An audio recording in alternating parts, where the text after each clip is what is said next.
تو جو بریفنگ ہم نے سنی تھی اسی بریفنگ کا جو خلاصہ تھا وہ انہوں نے جنگ اخبار میں ایک آرٹیکل کی صورت میں چھاپ دیا اور اس کو دے دیا نام باجوہ ڈاکٹرائن کا. ویسے سچی بات آپ پوچھیں تو آپ جس بھی فوجی سے ملیں، چاہے وہ کرنل ہے چاہے بریگیڈیئر ہے، وہ بھی یہی باتیں کرتے ہیں. ہر ایک کے پاس اپنی ایک ڈاکٹرائن ہے، اپنا ایک نظریہ ہے. یہ بات صحیح ہے. ٹھیک ہے، وہ ہر ایک جو ہے معیشت کے لیے ان کا اپنا ایک فارمولہ ہے، لا اینڈ آرڈر کے لیے بھی وہ فارمولہ دیتے ہیں اور گڈ گورننس کے لیے بھی یہ فارمولہ دیتے ہیں. تو باجوہ ڈاکٹرین یہی تھا، 6-7 اس میں پوائنٹس تھے جو کہ سہیل وداعش صاحب کے آرٹیکل میں آئے تھے. پھر میں نے بھی جو بریفنگ ہمیں دی گئی تھی اس کی بنیاد پہ ایک آرٹیکل لکھا تھا ڈیلی ٹائمز میں. اس میں لکھا تھا کہ 7 messages out of G H Q. اور وہ بدقسمتی یا خوش قسمتی تھی، میں نے باجوہ صاحب کے نام ہی سے وہ 7 پیغامات چھپ گئے تھے. اس کے اوپر ہنگامہ بھی بہت ہوا تھا، لیکن اللہ نے عزت رکھ لی جنرل آصف غفور صاحب کی وجہ سے. سو بنیادی طور پہ اس میں جو باجوہ صاحب بار بار باتیں کر رہے تھے جس کو ان کے نظریے کی صورت میں پیش کیا گیا وہ یہی تھا کہ ہمیں اس معیشت کو درست کرنا ہے، ہم نے کرپشن کا خاتمہ کرنا ہے، ہم نے لا اینڈ آرڈر کو ٹھیک کرنا ہے، ہم نے سرحدوں کی نگرانی بہتر کرنی ہے، اور ہم نے معیشت کو جدید خطوط پہ استوار کرنا ہے، اپنے دوست ممالک کے ساتھ تعلقات، اپنے ہمسایوں کے ساتھ تعلقات اچھے کرنے ہیں. تو مجھے انہی دنوں میں، ہم یہ بات کر رہے ہیں 2018 کے آخر کی، انہی دنوں ہمارے ایک دوست تھے، سابقہ فوجی تھے، کچھ ان میں سے اب بھی سروس میں، تو انہوں نے ہمیں یہ کنونس کرنے کی کوشش کی کہ یہ باقاعدہ نظریہ ہے جنرل باجوہ کا. اور میں ڈان ٹی وی پہ پروگرام کرنے گیا تو انہوں نے مجھے کہا کہ آپ کچھ اس طرح کی بات کر سکتے ہیں کہ باجوہ ڈاکٹرن یا نظریہ بڑی زبردست چیز ہے. تو میں نے انہیں کہا کہ آپ ذرا مجھے 3-4 پوائنٹس اپنی طرف سے لکھ کے بھیج دیں کہ کیا کہنا چاہتے ہیں آپ. انہوں نے جب 3-4 پوائنٹس لکھ کے مجھے بتایا کہ ہاں ہمارے خیال میں آپ کو یہ 3-4 باتیں کرنی چاہیے.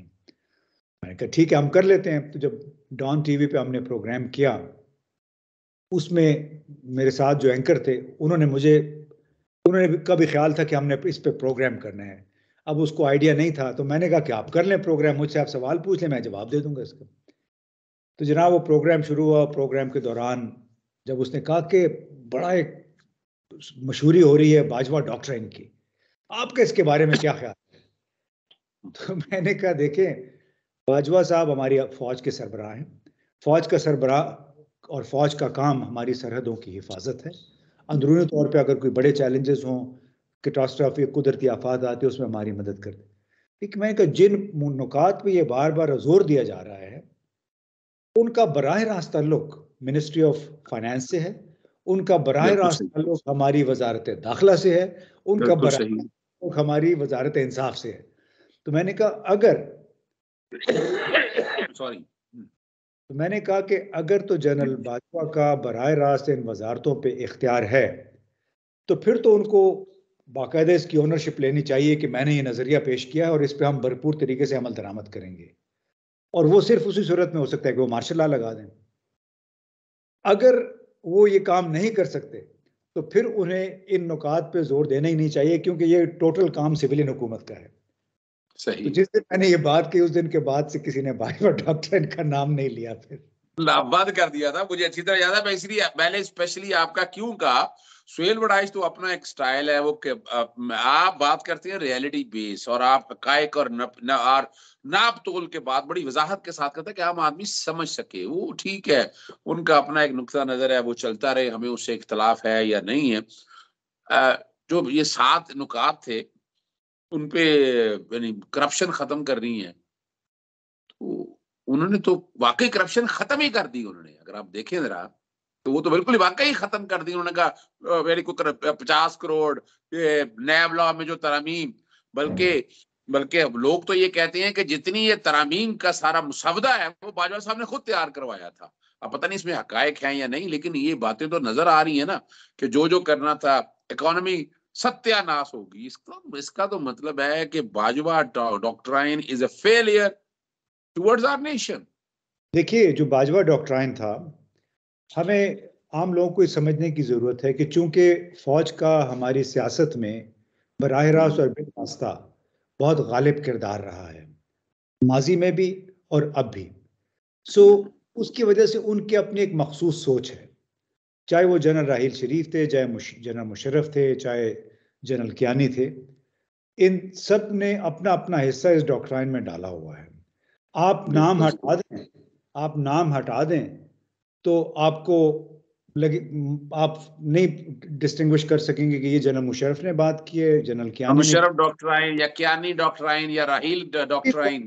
جی یہ بنیادی طور پہ ہمارے فوجی ادارے کی ایک خواہش ہے، ایک سوچ ہے، اور وہ اس وجہ سے کہ وہ ہماری سرحدوں کے محافظ ہیں۔ وہ جب بھی حالات میں گڑبڑ ہوتی ہے تو سمجھتے ہیں کہ وہ بڑے انکمفرٹیبل ہو جاتے ہیں کہ ہم اس کے لیے کیا کر سکتے ہیں حالات کی بہتری کے لیے۔ وہ یہ بھول جاتے ہیں کہ حالات اس لیے بار بار خراب ہو جاتے ہیں کہ یہ وہی پرانا نسخہ آزمانا شروع کر دیتے ہیں۔ جو کراچی میں ہوا ہے MQM کا انضمام، یہ اس ڈاکٹرائن کی ایک ایکسٹینشن ہے یا اس کا ایک اظہار ہے۔ ایک پارٹی کو انڈرمائن کرنے کے لیے دوسری پارٹی کو دوبارہ جوڑنے کی کوشش کر رہے ہیں۔ یہ پھر بھول جاتے ہیں کہ یہ جو پولیٹیکل انجینئرنگ کا پروسیس ہے، بھلے آپ کی خواہش نیک ہو، آپ کے ارادے نیک ہوں، لیکن یہ سمجھنے کی خدا را کوشش کریں کہ اس قسم کی انجینئرنگ انڈیفینیٹلی لانگ ٹرم میں کامیاب نہیں ہوتی ہے، اس کا نقصان زیادہ ہوتا ہے۔ لہٰذا خدا کے لیے یہ ڈاکٹرائن وغیرہ آپ چھوڑ دیں۔ آپ کا واحد نظریہ جو ہے وہ اس ملک کی حفاظت کرنا ہے، اس ملک کو اکٹھے رکھنا ہے انصاف کے ذریعے۔ ان علاقوں میں جہاں پہ ابھی بھی آپ براہ راست حکمرانی کر رہے ہیں، چاہے وہ بلوچستان ہے، چاہے سابقہ فاٹا ہے، وہاں پہ آپ زیادہ سے زیادہ اختیار آپ سویلین لا انفورسمنٹ کو دیں، ورنہ عوام اور لا انفورسمنٹ جو قانون نافذ کرنے والے ادارے، ان کے درمیان اعتماد کیسے پیدا ہوگا؟ میں نے ابھی ایک سیمینار بھی ہوا KP گورنمنٹ نے کروایا 4-5 دن پہلے، تو اس میں میں نے پبلکلی اپنی تقریر میں یہ سوال کیا مقتدر حلقوں سے کہ وزیرستان میں، باجا ورڈ میں اور دوسرے جو علاقے ہیں سابقہ فاٹا کے، وہاں پہ ہمارے قانون نافذ کرنے والے سویلین ادارے اب تک مؤثر کیوں نہیں ہو سکے؟ آپ نے ان کو اختیار کیوں نہیں دیا؟ یعنی آپ نے تو دیکھ لیا کہ 20 سال وہاں پہ جنگ صرف اس وجہ سے ہوئی کہ فوج ان علاقوں میں چلی گئی تھی۔ تو اب فوج ظاہر ہے بالکل ہٹنا بھی نہیں چاہیے، آپ سرحدوں پہ بے شک رہیں، لیکن اس کے اندر ان علاقوں میں آپ پولیس کی نگرانی کریں، ان کی تربیت کریں، ان کی رہنمائی کریں، تاکہ وہ محفوظ زیادہ بہتر انداز میں اپنے فرائض انجام دے سکیں۔ تو وہ بات ہو رہی تھی باجوہ ڈاکٹرائن کی، تو یہ بھی باجوہ ڈاکٹرائن ہی کے سلسلے میں میں نے سوچا کہ وضاحت کر لوں کہ آپ جگہ جگہ پہ یہ جو تجربات ہیں گزشتہ 25-30 برس بند کر دیں۔ اگر پروگرام کے آخری حصے کی طرف، کیا یہ ڈاکٹرائن اب بھی چل رہا ہے؟ جب نام کوئی بھی چھوڑ دیں آپ، ابھی آج آپ اس دور میں اب جیسے ہی چل رہا ہے، پاکستان نئے الیکشن کی طرف قومی اسمبلی میں جاتا ہے یا نہیں جاتا، یا واقعی یہ الیکشن ہو پاتے ہیں، پریکٹیکلی نہیں ہو پاتے؟ حالات تو ایسے ہیں کہ عمران خان نے وہ وہاں کھڑے ہو کے اور وہ اپنے آپ کو ثابت کرنے کی کوشش کر رہا ہے کہ مجھے مائنس نہیں کیا جا سکتا، میں اس کھیل کا کھلاڑی ہوں، میں رہوں گا، میں لڑوں گا، میں مروں گا، میں آخری وقت تک ساتھ جاؤں گا۔ تو آپ اب کیا حالات دیکھ رہے ہیں؟ دیکھیے اظہر بھائی، ہمیں یہ ذہن میں رکھنا چاہیے کہ 6 سال تک ایک صاحب سیاہ و سفید کے مالک رہے جنرل ہیڈ کوارٹر میں۔ یہ تمام لوگ بھی انہی کے ساتھ کریئر میں تھے، اور انہی کی طرف اشارہ کرتے ہوئے جنرل باجوہ نے ہمیں کہا، جب ان سے پوچھا گیا کہ آپ ایکسٹینشن تو نہیں لیں گے، یہ 2019 کے شروع کی بات ہے، تو انہوں نے کہا کہ نہیں، یہ جو مجھ سے جونیئر میرے آفیسرز ہیں ہمارے آس پاس، یہ مجھ سے زیادہ ہوشیار ہیں، زیادہ سمارٹ ہیں، تو میں نے ان کو بتا دیا ہے کہ میرے یہاں آنے کے ساتھ ایکسٹینشنز یعنی ملازمت میں توسیع دینے کا دور ختم ہو چکا ہے، میں نہ کسی کو توسیع دوں گا نہ خود توسیع لوں گا۔ تو یہ اس وقت انہوں نے بڑے واشگاف الفاظ میں یہ بات کی تھی۔ اب ظاہر ہے پھر اس کا ایک ہینگ اوور تو ہوتا ہے، تو ہمیں یہ بات بھی ذہن میں رکھنی چاہیے کہ جو بھی نیا آفیسر آتا ہے، نئی فوج کا نیا سربراہ آتا ہے، وہ اپنا ایک نیا چیپٹر کھولتا ہے اس کتاب کا جس کو ہم کہتے ہیں پاکستان ملٹری یا ملٹری اسٹیبلشمنٹ۔ اب امید یہ کرنی چاہیے کہ اس چیپٹر میں ان باتوں سے گریز کیا جائے گا جو کہ 27 اکتوبر کو آئی تھی زیر بحث پریس کانفرنس کے دوران، جو بابر افتخار صاحب نے کی تھی، کہ ہم نے ندیم انجم صاحب تھے، ندیم انجم صاحب، جنرل بابر افتخار، اور بابر افتخار نے کہا تھا کہ ہماری قیادت کے غلط فیصلوں کی قیمت ہم اب بھی چکا رہے ہیں۔ تو اللہ کرے کہ اس نئے چیپٹر میں یہ بات بڑے جلی حروف میں لکھی ہو کہ ماضی میں ہم نے غلطیاں کی، ہم نے اس کی بڑی بھاری قیمت ادا کی، آئندہ ہم وہ غلطیاں نہیں کریں گے۔ اور اس میں دیکھیے ابھی بھی جنرل عاصم منیر کو بیچارے کو جانا پڑا سعودی عرب اور وہاں متحدہ عرب امارات میں پیسوں کی خاطر۔ تو یہ سلسلہ میرا خیال ہے کہ بند ہوگا، اور ہمیں یہ امید رکھنی چاہیے کہ جنرل عاصم منیر کو اس بات کا احساس ہے کہ اگر پاکستان مضبوط ہوگا تو تب فوج بھی مضبوط رہے گی۔ اگر پاکستان میں اکھاڑ پچھاڑ ہوتی ہے تو پھر یہ فوج، ہماری عسکری قیادت کب تک خود کو محفوظ رکھ سکے گی اس سیاسی اور سماجی اکھاڑ پچھاڑ سے جس سے معاشرہ گزرے گا؟ تو امید یہ کرنی چاہیے کہ جو نیا چیپٹر اس وقت ہو رہا ہے اس میں آہستہ آہستہ جنرل باجوہ کا جو بیگیج ہے وہ اس سے نئے لوگ اس سے جان چھڑا کے کچھ نئی تاریخ رقم کریں گے، اور اس انداز میں کہ جس کا فائدہ آپ کو، ہم کو، پاکستان کے 22 کروڑ عوام کو ہو۔ جی بہت شکریہ، بڑے پیار کے ساتھ آپ نے بڑی وضاحت کے ساتھ سم اپ کر دیا اور ایک عام آدمی کی سمجھ کے لیے بڑی آسانی پیدا کر دی۔ ہمارے ہاں کئی ہمارے دوست ہیں وہ گالی گلوچ کی طرف آ جاتے ہیں، وہ الزامات کی طرف آ جاتے ہیں، کبھی لڑکیوں کا ذکر کر دیتے ہیں۔ میری تو خود سمجھ سے باہر ہے کہ یہ تو شاید 5th جنریشن وار کا حصہ ہو سکتا ہے، لیکن بڑے پیار سے آپ نے پریکٹیکلی بتایا کہ کیا ہے اور کیا نہیں ہونا چاہیے، ریڈ لائن کیا ہے، اور ود ان دی باؤنڈری کیسے کھیلنا ہے، شاٹ کیسے مارنی ہے۔